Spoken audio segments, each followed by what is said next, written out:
Dictation start होगा 5 second बाद। Start. भारतीय शेयर बाजार में बहार दिख रही है। सूचकांक लगातार ऊंचाई का रिकॉर्ड बना रहा है। इससे निवेशक काफी ज्यादा खुश हैं। फरवरी से अब तक तकरीबन 30 शेयरों ने 7% रिटर्न दिया है। निवेशकों के उत्साह का अंदाजा इसी से लगाया जा सकता है कि चालू वित्त वर्ष के शुरुआती 2 महीनों में ही 44.7 लाख खुदरा निवेशकों के खाता खुले हैं। तो क्या रिकॉर्ड ऊंचाई पर पहुंचा शेयर बाजार भारतीय अर्थव्यवस्था की उम्मीद है? Paragraph change. इस सवाल का जवाब तलाशने से पहले हमें शेयर बाजार के गणित को समझना होगा।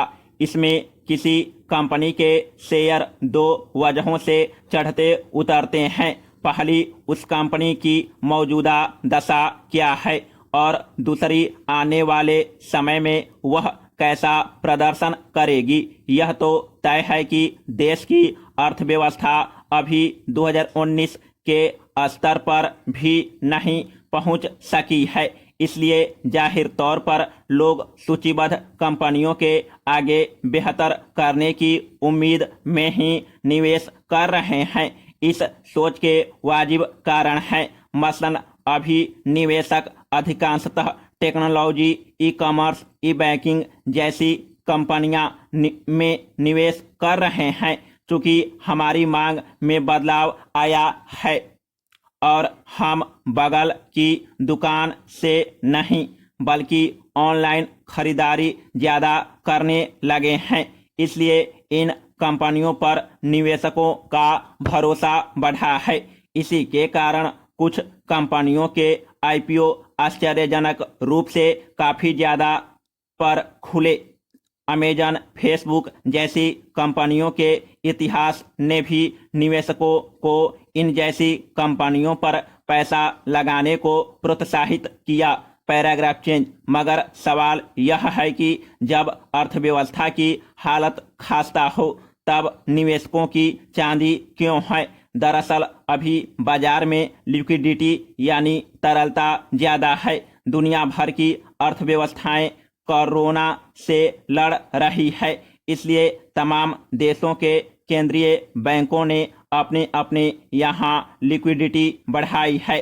व्यापारिक वर्ग के हाथों में पैसे आने से वे निवेश की सोचने लगे हैं। चूंकि रियल एसेट में ज़्यादा रिटर्न नहीं है और बैंकों में भी ब्याज दरें कम कर दी गई है, इसलिए अच्छे रिटर्न की चाहत में शेयर बाजार उनके लिए सबसे मुफीद बन गए हैं। भारतीय शेयर बाजार इसलिए भी निवेशकों को लुभा रहे हैं क्योंकि भारत एक बड़ा बाजार है। नतीजन यहाँ उन कंपनियों के दाम भी चढ़ने लगे हैं जिनका भविष्य बहुत ज़्यादा साफ नहीं दिखता। यही बात है जिससे हमें चिंतित होना चाहिए।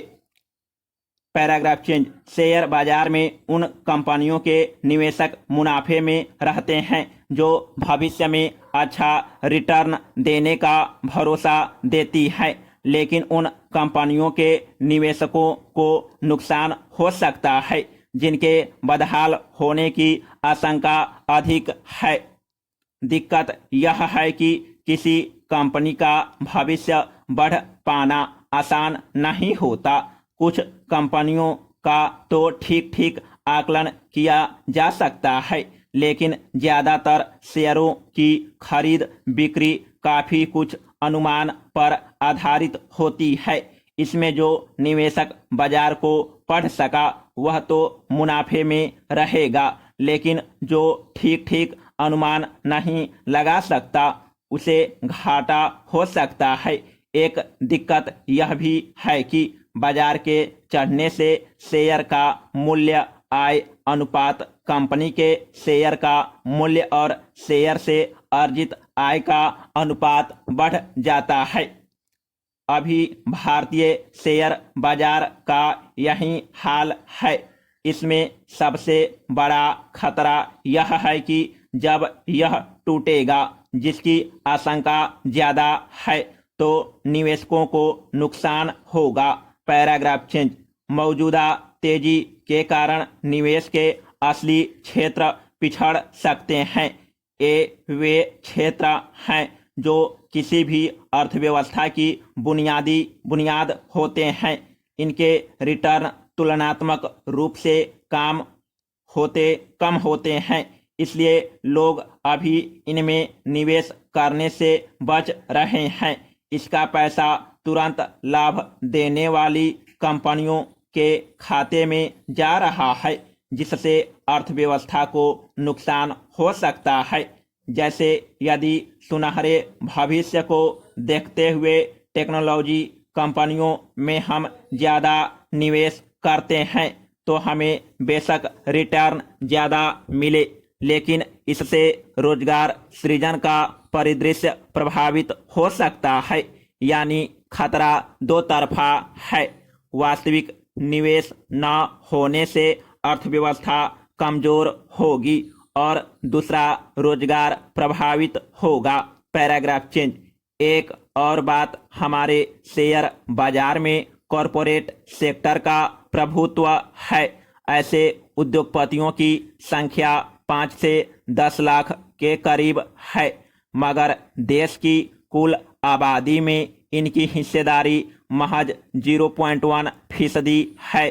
साफ है, शेयर बाजार के चढ़ने से ज्यादा फायदा इसी वर्ग का होगा। यही अब तक होता रहा है।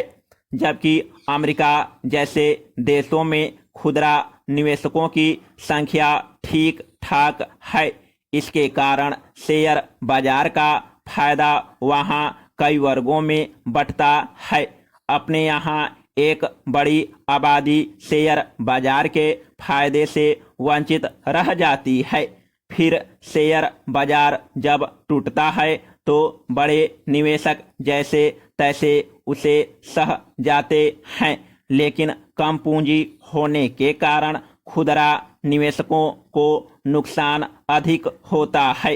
हर्षद मेहता केस इसका बड़ा उदाहरण है। Paragraph change. इन सब से बचने के लिए सरकार को कुछ प्रयास करने चाहिए।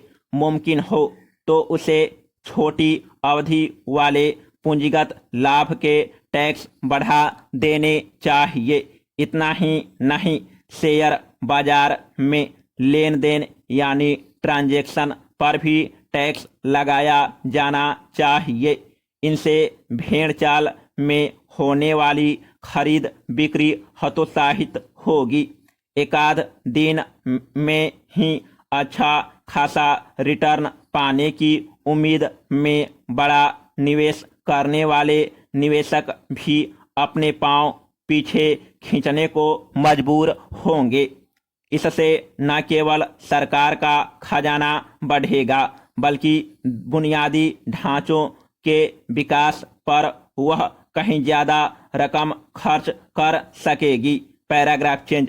ऐसा करना इसलिए भी जरूरी है क्योंकि विदेशी बाजारों में कोई हलचल होते ही भारतीय शेयर बाजार की यह तेजी मंद पड़ सकती है।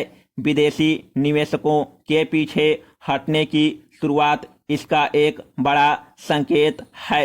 इस समय लिक्विडिटी अधिक होने की वजह से शेयर बाजार में लोग पैसा तो लगा रहे हैं, लेकिन जब उनके हाथ तंग होंगे तो वे अपनी पूंजी निकालने से हिचकेंगे भी नहीं। ऐसी स्थिति में बाजार बिखरने लगेगा। यानी आज का बुलबुला दीर्घावधि में भारतीय अर्थव्यवस्था के लिए नुकसानदेह साबित हो सकता है। नीति नियताओं को इसी पर ध्यान देना चाहिए। समाप्त।